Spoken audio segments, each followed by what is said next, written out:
Um, okay, you guys, we are live. Let's go. Welcome. Oh my goodness, how exciting. And to people who are as excited as I am to have an afternoon with John and his son Chase, welcome. And here's what we're going to do. Give people a few minutes to join. We'll do some intros, and then we're going to dive into kind of your experience that's really unique, your father-son experience in preparation for, a little bit for Father's Day, but because Family Search loves to join the conversation about relationships and families and understanding how you can create these amazing connections and stories. And you guys have such an interesting lens. So Family Search viewers, welcome. I'm Wendy. And John and Chase, will you introduce yourself and tell us a little bit about you? Well, I'm Chase. I am young. You are young. Yes. Sometimes I can't speak. I'm younger than him, obviously, but and me, and probably most of our viewers. Probably. But I'm his son, and he's just the greatest dad ever, and we have a lot of fun together. That's right. I'm John Hansen. This is my little son, Chase Hansen, my only boy. I'm a single dad, co-parenting with an awesome mom in Salt Lake, where I've been for my whole life. Okay, and I actually met John with, there was an organization that was doing some training with practitioners who go into homes and kind of help establish a little bit of a healthy kind of behaviors in families. And so that's how we met. But what was interesting to me, John, is your work around empathy and people. And then you shared some stuff about you and your son. So we're going to get into all of that. So people who are watching, let us know where you're joining from. And if you have questions, fantastic. So, but I mean, okay, we love family history because we're Family Search. And Chase, when we first met, you told me about a super fan of Family Search or family history in your family. Who is that? So my grandma is this insane Family Search Yes. She just goes out, and my line has just skyrocketed. It's because of all of her hard work, and I think that's really awesome because I probably wouldn't have the work ethic to actually stay in front of a computer and actually work through all of that. But I would probably only be able to do like one person or two people a day. She's like doing 8 a day. So she's taught me how. So I'm still learning how to do it, but I'm just very thankful for her and grateful because she's expanded this whole entire Family Search album, and I get to teach my kids about it, which is pretty awesome. Okay, tell us one of your favorite family history stories. Well, a couple generations back, I think it was my great grandma or something. They were from Sweden, and they were coming over to America, and they were going to settle in Utah. So they got off the ship, and they had a huge family, and a couple babies died on the boat. It was very sad, very heartbreaking, but they kept moving on for the will of the whole entire family because they wanted all of their children to be safe, and they were members of the Church of Jesus Christ, so they knew that they would be reunited with their family members. So they joined the Willie Handcart Company and started their dangerous trek to Utah. And as a lot of you know, some of their territory that they traveled in to get to Utah was very, very, very cold. And a lot of people died from frostbite. Mm-hmm. One night in a camp, I don't remember where it was, but it was by a waterfall. It was very cold. The family sat together in a circle and said a prayer that none of them would die because a couple of them had frostbite and were very, very sick. All of them made it through. Only 2 babies died, and that was on the ship. And it was very amazing because just the will to push through, and that whole entire story has inspired me to, keep trudging on, keep trusting others. Yes, thank you. And I think your grandmother would probably love it if you invited her, and I'm sure that you do, to share more stories, because I know how much our our Family Search users love to talk about their discoveries and things that they have found. And I have some exciting news. And it's actually really exciting because the Family History Library, which is located downtown Salt Lake, is going to be opening. We've been closed since March. So finally. I know. So July 6th, it'll be opening, and the online experiences will still happen. So people can still participate in online consultations. So if your grandmother like ever comes to the library, you need to make sure she lets me know, and I will connect her with some of my amazing colleagues down there, and they can talk to her about your family history stories, because she can probably teach them as you're teaching us. Okay, so let's talk a little bit about some of the father-son stories that you have together. What are some of your favorite stories of the two of you that might be interesting to us? So Chase and I, we've been kind of about our own mission, I suppose. Mm-hmm. For the last 10 years, we've really just gone out and spent meaningful time together. So there's hundreds and hundreds of experiences that we had just getting lost. Mm-hmm. When you go out on a mission, you oftentimes just go about from an intuitive way your work. And so Chase and I, oftentimes when he was little, we would jump on our transit system, which if you haven't ridden UTA, is like a Disneyland ride of humanity and people. So if you're a little kid that's way into superheroes, then what you do is you imagine. And when you get on UTA transit, it isn't tracks, it's a vehicle that moves you to different locations and places. And when you intuitively look at the world the way that a hero would, the way that we do when we go to church, we learn to love our neighbors. Oftentimes we don't have an opportunity to do that. So some of my favorite memories were when Chase would get in a Spider-Man outfit and jump on tracks. Yes. In his mind, he was just seeing things that I could not even comprehend, but I imagine all of his little weapons and the ways that he would heal people. He would oftentimes just go up to strangers and look at them the way that a hero would. And so that was some of my early memories of how our work got started. Is we would just get lost all over the entire county. And I got to see things from a hero's perspective, from the lens as I would follow the leader. How things would play out. So yeah, that's exactly how I remember when I was just young. As we went out and deployed on hero missions, I would just always look back, and I look back now, and I just remember how grateful I was that my dad would like follow me and take me out to explore new places, because that brought us closer together. I stopped seeing my dad as like a person who holds up rules, but like as a friend, and one that's just there for me. Okay. Oh, I am appreciating that, and you can see the connection. And something that's interesting at Family Search is we spend a lot of time, exploring records from the past, and oftentimes in those records there's dates and there's facts, and what we don't get are the feelings, right? And so story oftentimes I think is enhanced when those two things are combined. So you talked a little bit about just some of the adventures that you had, and I think that there's a uniqueness to what you've done together in the community. Do you want to talk a little bit about that? I think we can all learn from you, and understanding how story and asking to hear someone's story has helped you connect.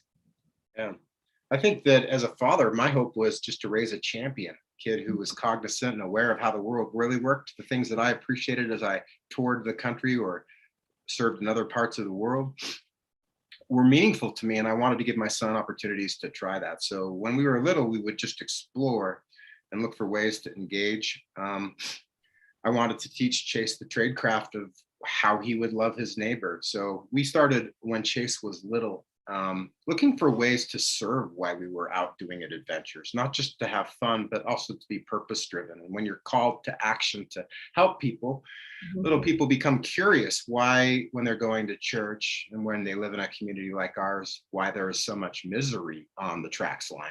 They're everywhere. People who get stuck and who are hurting. And so Chase took some interest, which as a dad, I was super stoked for, because when your kid looks at you and says, Dad, what on earth do we do? It's one of the greatest teaching moments. You say, well, I don't know, maybe we should ask.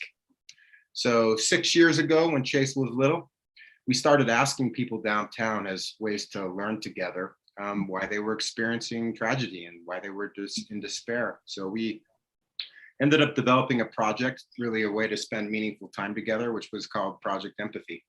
And one of those people we helped serve with Project Empathy was a man who was living behind a dumpster in South Jordan in Utah. Okay.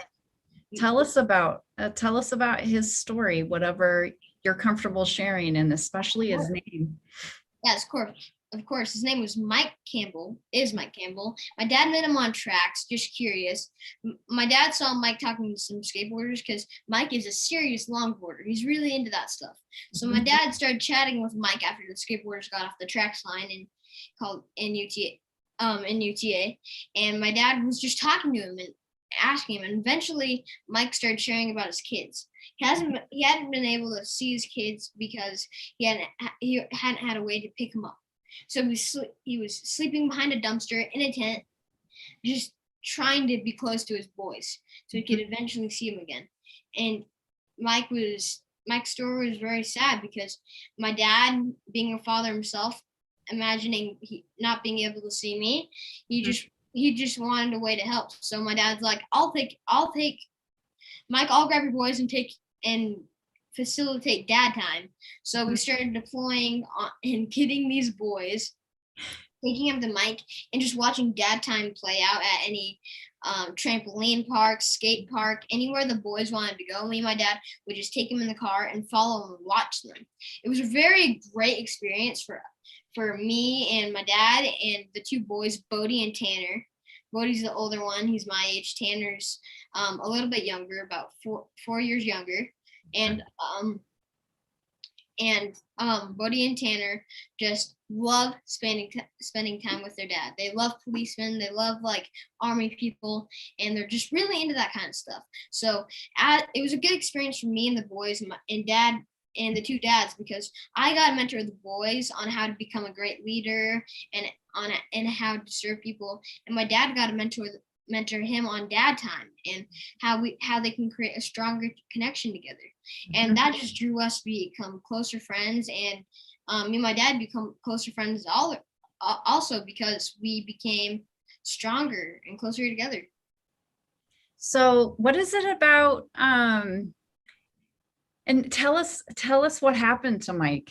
Mike was able to move forward in his life, get into a house, and is now able to sleep with the boys whenever he wants. Before, he couldn't have sleepovers. Now he can have a sleepover with the boys anytime he wants, and the boys are just enjoying dad time. Okay, so this is like super fantastic, and I really appreciate you both sharing that. And I have a question that I think is intended to be helpful. One thing that I've experienced when I've had the chance to sort of witness people's story is the power of listening. And so as you've engaged in this from your perspective, tell us a little bit, help us be better listeners in these situations. What recommendations would you give to people as they're looking to engage with their community in a way maybe they hadn't before? I think that we could both just share a lot. I think yes, please. Well, as we look at Brene Brown's work and other motivational speakers that talk about empathy and vulnerability, we really just think, who are people that need resources? Who are these people, and why do they need our help? Mm-hmm. Well, one answer is some of them could be suffering from depression, or some might have a mental illness. Mm-hmm. During COVID was very, very, very hard for a lot of people because they can't go out and socialize. They have to wear masks. They can't see people's faces, 6 feet apart, total isolation. When you're in quarantine, you can't talk to anyone. It's over Zoom. You can't even hug your grandma. And that's another point. Take little things for granted. Don't take little things for granted. Just embrace being part of the community. Mhm. Having that taken away from you so suddenly and just staying in your house, you kind of get depressed, you kind of get lonely, Mhm. and you don't get to go to work. Sometimes a lot of people got laid off, and that just cut off all communications and Mhm. all I guess all talking Connection. points to these people. Mhm. So as we go out, as we get out of quarantine, as the mask mandate comes off, we really need to listen to these people, because they haven't been listened to for a whole year. Mhm. No one's been caring about their story. It's just been it's just been every man for themselves. Mhm. And right now we need to build our community stronger. I Mhm. think as fans of Family Search, we understand how important story is, but some people get stuck in a story that's not healthy for them. Mhm. So just listening is important, but listening with intention is a whole different skill set, because you can drag somebody's day forward by holding space and asking pertinent questions. And so there's fantastic stories that are very powerful, that Mhm. share that people who normally don't have opportunities to share are now hungry for that. I think that coming out of COVID, it's more important now than ever, the importance of sharing time with others and listening to what they have to say, but directing their minds towards things that will help them express themselves better, their desires and their hopes and their dreams and their aspirations and what they want in the future. Oftentimes people just want to share what's not working. And that's great. We like to hear that too. But we also want to hear what moves somebody, what they dream about, who they are. So that's some of the things that we would recommend to the audience. Is it's hard to talk to a homeless person or a dad on tracks who's living behind a tent. Mhm. Um, we can share our soul and our light with all of those around us and get little tidbits out of them. It doesn't have to be a long narrative. It can be something short and directed towards just sharing your light with somebody. Mhm. Oh, I really appreciate that, because being listened to, is just, and I like how you said, holding space and asking pertinent questions, because I think being listened to is a way for people to indicate love, right? And connection. And Chase, I'm glad that you brought up this part about us feeling so disconnected. And it's like we're at a deficit. And so we haven't been smiled at or smiled, right? Because of our masks. So it's an opportunity. And we love to facilitate and talk about story. And I think what I'm also interested in, as you've gone about your relationship in a unique way, when you look back at some of the experiences you've had, and you've shared a couple, like what seems to be the thing, and maybe this question is for you, John, that has been the most powerful between you and Chase? Has it been the adventures? Has it been him as the leader? Has it been the service? Is there anything that other people with relationships, or that they could learn from, fathers and sons or other family dynamics? Yeah, I'm just so grateful for my son and all the things that I've learned by watching and observing. Like changing my paradigm and perspective was often viewing the world from his eyes, Mhm. being lost by following him. And so oftentimes as dads, we want to teach rather than become the person who's learning. So surrendering to those moments of pure intelligence and pure love is oftentimes just becoming a follower. Mhm. Leaders need followers. And when we create safe places for them and advocate for their benefit, let them guide, we see things that we would never have imagined. When Chase asked people questions and saw them for the first time in a long time, it was beautiful for me, right? So I looked for opportunities not only to teach my son, but learn myself by allowing him to be the leader. I really appreciate that perspective. I think oftentimes we get caught up in sort of the hierarchy of relationships. And I know I have 5 sons, and they, yeah, Chase, did you go? Yeah, it's a lot. Basketball team, yeah. They're all, grown up, and they are my biggest teachers. And my the impact and the expansiveness that's come into my world due to them and the way that they live is beyond anything that I can ever indicate visually, verbally, or emotionally. It's just, it deepens my existence. And so I love witnessing what you two are doing, because you're still in that sort of growing stage, and we all are. And so I think in any relationship, any opportunity with story, I love how you said, let's shift it. Like maybe it's Chase, maybe it's you interviewing Chase, or maybe it's your grandma interviewing you, Chase. Because we often say, oh, well, let's have Chase, let's have him interview the seniors or him interview the dad. But I think the perspective that we can sort of be expanded with when with someone like Chase is fantastic. Okay, so we have a couple more questions, and we're so appreciative of your time and everyone who's participating. This is a little unique. We typically tend to focus on a lot of things from our past and genealogy and records, but with John and Chase today, we're talking about father-son relationships and hearing their unique experiences as they have done some much, different things than I've ever heard of father and sons doing to kind of build connection. So I want to talk a little bit about, I want you to share a little bit about when you're serving together or when you're engaging. And I don't even know if that's the right word, right? Because that indicates that you're giving something, where in return, you're probably getting more than you're giving. But as you work side by side, how have you found that that's helped your relationship, and any recommendations you have for people who want to model that? Either of you can take that question, or both of you. Yeah, I think about how I learn from different people, different things. So Chase and I being like a team, it's I'm still his dad, so I get to still do dad things. But really, when we go out, we're like in a partnership, trying to execute on making the world better and ease human suffering and loving our neighbors somehow. And so our adventures really started off just by getting lost, but then turned into mission and purpose. We started seeing in our cities that there was suffering going on that was unaccounted for in our psyche. So we just took deliberate, intentional action, which became the way that we grew. It's like, it was hard. It wasn't Disneyland adventures. It was actually difficult oftentimes, but through the adversity and through those challenges, we grew together.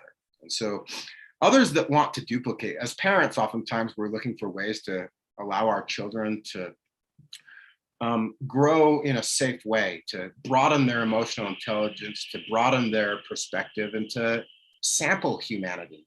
Oftentimes where we worry so much, oftentimes them meeting people outside of our normal values or outside of our religion or outside of our community, those actually are very beneficial. Yes. Especially when we model that behavior. And so we can model that behavior by oftentimes just going out there and surrendering to the moment, where we seek to follow intuitively a moment where we impact the world. And when we model that for our kids and push them to be uncomfortable and to be brave and courageous, it's all the things that we talk about in church sometimes, and with Brene Brown, which certainly teach us. But how do you do that today? Right. It's really deliberate moments of getting out of your car and getting lost and surrendering to like the adventure. And that's what I would tell people to do. Is most of our good data and good information and good human encounters that we had in Salt Lake County were when it was not planned. We couldn't have planned it on the calendar to go out and serve between the hours of 3 and 5 on Wednesday. Right. That's not the way that it works. And so when you surrender to the adventure and the learning opportunities, you have to just kind of take it as it goes. And those become the opportunities that really build relationships when you look for that. So I'm just really grateful for all these opportunities that we had to walk hundreds and hundreds and hundreds of miles all over Salt Lake County. And we did that outside of our car while talking and observing and looking and getting lost. So we would tell people to do that a little bit more frequently. Get out and get lost with somebody that you love and find out what you are missing. Look for opportunities to serve together, not just service that's to check the box, but to really comprehend what's going on in our country. What you have as far as strengths and capacities to offer the world around you. And when you serve with your most important people in your orbit, what you find is that extension of yourself, and your desire to grow the world and to love your neighbor really benefits yourself. Mhm. Thank you. Chase, we have a question from one of our viewers. Paula wants to know, do you have a favorite part of family history? And if so, what it is? Well, my favorite part of family history is either the stories that come out of it or just like researching and being a detective and like like finding out new relatives and stuff. That's very fun too. Okay, I love that. And thank you, Paula, for asking that question.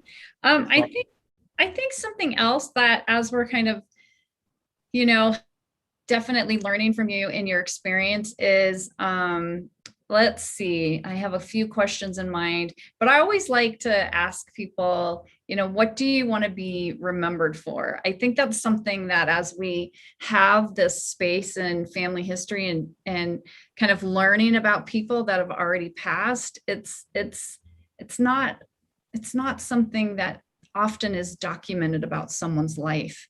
It isn't like there's this piece or this record that says my life, I want all of my descendants to know this about me. That isn't something that happened back then. But what would that look like for both of you? What is something, and I mean, I suspect we all know because you're fantastic and the hundreds of miles and the listening and the superhero stuff, but I wondered if you had something in mind for that question. Well, I guess what I would have in mind that I would want to be remembered for is just like my amazing Grandma Susie, who's put together all this family history stuff. I want to be remembered like that's the grandma that put together all of the family history week. Yes. Books that she's books. Like from yes. From like 2000 to 2019 probably. Books. She's just like she wrote this one book. It's probably about like that high. It's insane. That's fantastic. Super deeply connected, right? Yeah, I also want to be remembered for just service to the community and a person who brought to mind why we should how we should initiate like empathy and how we should listening and why we should be vulnerable. Mm-hmm. Oh, I love that. I absolutely love that. I think that's fantastic. John, what would you add to that? I think that a dad's answer is really ultimately once he leaves, his stuff is really the way a lot of us measure our life journey, like how much our net worth was and how we can pass it on. Ultimately, it's like what you leave behind, the weight. Your namesake as a man, your son and your daughters clearly are the way that you leave the world better. So my hope 10 years back was to raise a champion. Somebody who would make their mark by making a difference in the world the way that we believe it can be done. So like I hope I'm known as Chase Hansen's dad, John Hansen. Like that would be cool for me. Like you're Chase Hansen's dad? That's right. Yes. Okay. I think my last question is, how can we all father each other? Like you mentioned our communities, you mentioned specific communities, but how can we father each other? I think one thing that I see is ultimately a father is a provider and a protector, but also a nurturer that comes from that masculine feeling and energy. Hug dad and feel safe. It's almost like, how do you help others move forward by allowing them to feel supported, allow them to feel nurtured, allow them to feel seen. And so that comes from a certain energy when it's from dad, that kids who don't have a dad, they don't get that love and encouragement sometimes. So we can encourage those around us. Fathering to me is looking for opportunities to shield people from negativity, actualize individuals' goals by giving them endowments and tools and light. So those are things that I see as viable now as we overcome COVID, as people are needing guidance, wisdom, and love.